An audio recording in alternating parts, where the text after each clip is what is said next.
আর শুরুতেই আমরা নজর রাখবো গুলশান কলোনির দিকে। গুলশান কলোনিতে তাণ্ডবে জালে মূল অভিযুক্ত নিউ দিল্লি থেকে গ্রেফতার করা হয়েছে মিনি ফিরোজকে। 11ই সেপ্টেম্বর গুলশান কলোনিতে গুলি চলে এবং সেই ঘটনায় মূল অভিযুক্তকে গ্রেফতার করা হয়েছে।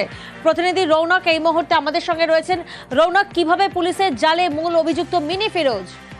দেখো, 11 তারিখের ঘটনা দীর্ঘদিন পেরিয়ে গেলেও মিনি ফিরোজকে কোনো মতেই নাগালে পাওয়া যাচ্ছিল না। মোবাইলের টাওয়ার লোকেশন চেক করা হচ্ছিল, বিভিন্নভাবে কিন্তু তার মোবাইল ফোন পাল্টে দিচ্ছিলেন। অবশেষে গ্রেফতার করা হলো তাকে। আজ সন্ধ্যে 6টা নাগাদ নিউ দিল্লি রেলওয়ে স্টেশনে আজমের গেটের সামনে থেকে তাকে গ্রেফতার করা হয়। পুলিশ সূত্রে জানা যাচ্ছে প্রাথমিকভাবে তিনি মোবাইল লোকেশন ট্র্যাক করেই কিন্তু পুলিশ তাকে গ্রেফতার করেছে। গত 11 তারিখে যে ঘটনা ঘটে, প্রকাশ্যে সিসিটিভি ক্যামেরায় দেখা যায় গুলি চালানোর ঘটনা।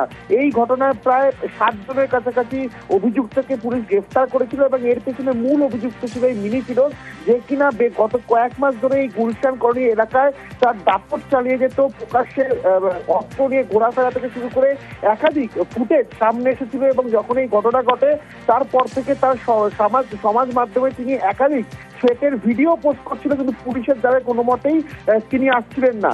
আজ সন্ধ্যে 6টা নাগাদ নিউ দিল্লি রেলওয়ে স্টেশনের কাছ থেকে আনন্দপুর থানার একটি টিম বেশ কয়েকদিন আগেই দিল্লিতে রওনা দিয়েছিলেন তার খোঁজ পেয়ে, এবং আজ তাকে গ্রেফতার করা হয়। ট্রানজিট রিমান্ডে তাকে নিয়ে আসা হবে, তাকে আদালতে করে নিজেদের হেফাজতে যাওয়ার জন্য আবেদন করবে আনন্দপুর থানার পুলিশ। একেবারে রৌনক, তুমি আমাদের সঙ্গে থাকো। আরো একবার দর্শকদেরকে জানাবো, গুলশান কলোনিতে তাণ্ডবে জালে মূল অভিযুক্ত নিউ দিল্লি থেকে গ্রেফতার করা হয়েছে মিনি ফিরোজকে। 11ই সেপ্টেম্বর আমরা জানি গুলশান কলোনিতে গুলি চালানোর ঘটনা ঘটে, যেখানে 9 দুষ্কৃতীর দাপাদাপি কার্যত সিসি ক্যামেরা বন্দী হয়।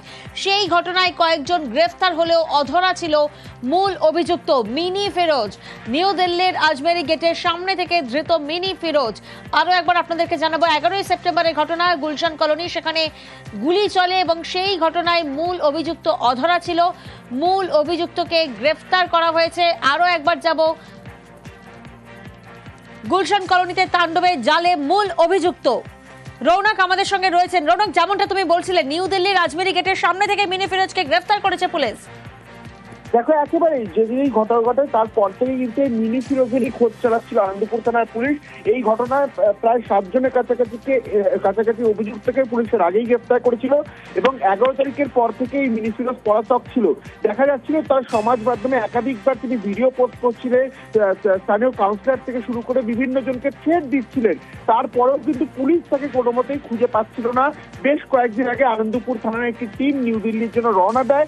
তার mobile location tower location track করেই কিন্তু অবশেষে তাকে পুলিশ নাগালে আনেন এবং আজ ঠিক সন্ধ্যে 6টা নাগাদ নিউ দিল্লি স্টেশনে আজমেরি গেটের সামনে থেকে তাকে গ্রেফতার করা হয়। ট্রানজিট রিমান্ডে তাকে নিয়ে আসা হবে এবং আদালতে পেশ করে তাকে পুলিশ হেফাজতে চাওয়ার কিন্তু একটা বিষয় পুলিশ আবেদন জানাবে। কারণ এই মিনি ফিরোজের যে দাপট বেশ কয়েক মাস ধরে গুলশান কলোনি এলাকায় চলতো, সেখানে অভিযোগ রয়েছে তোলাবাজি থেকে শুরু করে অস্ত্র উঁচিয়ে ভয় দেখানো একাধিক বিষয় কিন্তু তার নাম জড়িয়েছে। ইতিমধ্যে আনন্দপুর থানার পুলিশ এই ঘটনাকে কেন্দ্র করে অস্ত্র আইনে মামলা রুজু করেছে এবং এই মিনি ফিরোজকে গ্রেফতার করেই কিন্তু এই গোটা বিষয়টি তদন্ত করছে। একেবারে ধন্যবাদ রৌনক।